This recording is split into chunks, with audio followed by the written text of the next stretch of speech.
నిరీక్షణ prayer house మరియు centre సంగముల తరపున ప్రభువైన యేసుక్రీస్తు శ్రేష్టమైన నామంలో మీ అందరికీ నా శుభములు.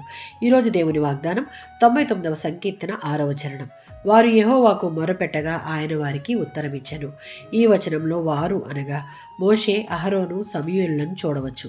వీరు దేవుని యొక్క సమక్షంలో నడిచినవారు, జాతి కోసం ప్రార్థించినవారు, దేవుని స్వరాన్ని విన్నవారు. వీరిలో మోషే ఇశ్రాయేలీయులను ఐగుప్తు బానిసత్వం నుండి విడుదల చేసిన నాయకుడు. నిరంతరం జాతి తరపున దేవునికి ప్రార్థించేవాడు. చాలాసార్లు జాతి పాపం వల్ల కోపగించిన దేవుణ్ణి మోషే చేసిన ప్రార్థన శాంతింపచేసింది. రెండవది అహరోను, ఇశ్రాయేలీయుల యొక్క మొదటి ప్రధాన యాజకుడు. ప్రజల కోసం బలి అర్పించేవాడు మరియు దేవుని ముందు మధ్యవర్తిగా నిలిచేవాడు. సమూయేలు, ఈయన ప్రవక్త, న్యాయాధిపతి మరియు ఇశ్రాయేలీయుల యొక్క ఆధ్యాత్మిక పునరుద్ధరణకు నాయకత్వం ఇచ్చినవాడు. దేవుడు ఆయన ప్రార్థనలకు వెంటనే స్పందించేవాడు.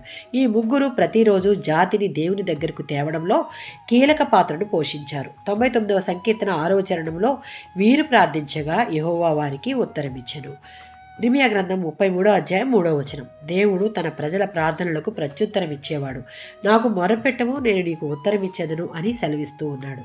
34వ సంకీర్తన 18వ చరణం. దేవుని దృష్టికి నీతిమంతులుగా యథార్థంగా నడుచుకునేవారు దేవునికి మొరపెట్టగా వారి మొర విని వారిని రక్షించుటకు ఆయన సమర్థుడు. ఈ 99వ సంకీర్తన సంపూర్ణంగా దేవుని పవిత్రతను వర్ణిస్తుంది.